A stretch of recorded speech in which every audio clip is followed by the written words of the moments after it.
À 14h46, heure locale dans le détroit d'Ormuz, le soleil écrase la mer d'une lumière intense. Ce passage, véritable goulot d'étranglement de l'économie mondiale, est le théâtre d'une tension palpable. Dans cette zone maritime étroite et cruciale pour le commerce mondial, la circulation est dense. Pétroliers, méthaniers et porte-conteneurs s'y croisent chaque jour. Ils avancent dans des couloirs strictement définis par la géographie et les règles internationales. Dans cet espace restreint, aucune improvisation n'est possible. Chaque navire suit une route précise. Au milieu de ce trafic, le destroyer américain USS Gravely, de classe Arleigh Burke, traverse la zone. Il incarne la puissance navale moderne dans une mission classique de liberté de navigation.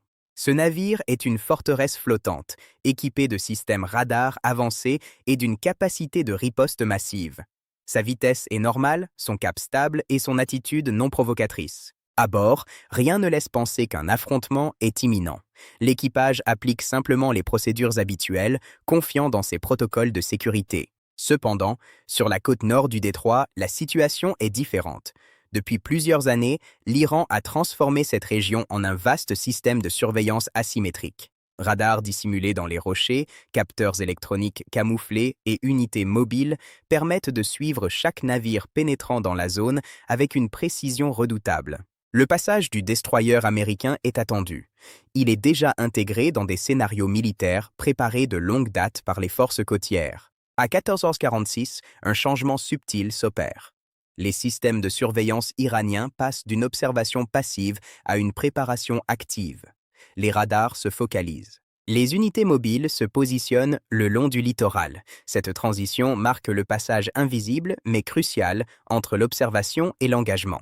Une minute plus tard, à 14h47, 24 missiles sont tirés depuis plusieurs positions côtières.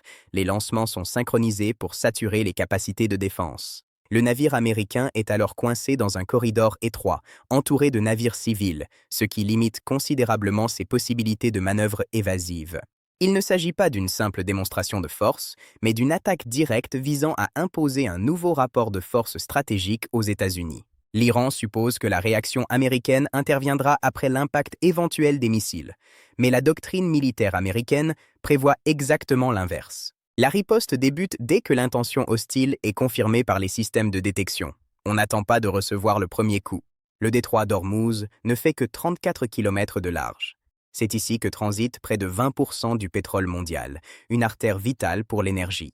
Toute menace sur ce passage entraîne des répercussions immédiates sur les marchés internationaux, provoquant une onde de choc économique planétaire. L'Iran considère cette zone comme un espace où la proximité géographique peut compenser les avantages technologiques massifs de ses adversaires. À 14h49, à bord de l'USS Gravely, les systèmes de combat détectent clairement la préparation d'une attaque imminente. Le climat change instantanément. Le navire passe en posture de combat. Les décisions, autrefois longues, sont désormais automatisées et prises en quelques millièmes de seconde. Le système de défense Aegis entre en action, utilisant ses radars multimissions, son brouillage électronique et ses multiples couches d'interception. Chaque missile entrant est analysé, priorisé et neutralisé avant d'atteindre sa cible. Mais pendant ce temps, la contre-attaque est déjà lancée. Les plans d'attaque américains ont été préparés et simulés des milliers de fois à l'avance. La réponse est systémique et globale. Des navires de surface, des sous-marins tapis dans l'ombre et des avions de chasse reçoivent simultanément leurs ordres de frappe. La doctrine militaire américaine prévoit une réaction immédiate, coordonnée et d'une violence technologique sans précédent dans la région. À 14h57, des missiles de croisière sont lancés contre des cibles identifiées depuis longtemps. Radars, centres de commandement et infrastructures clés. Peu après, l'aviation intervient.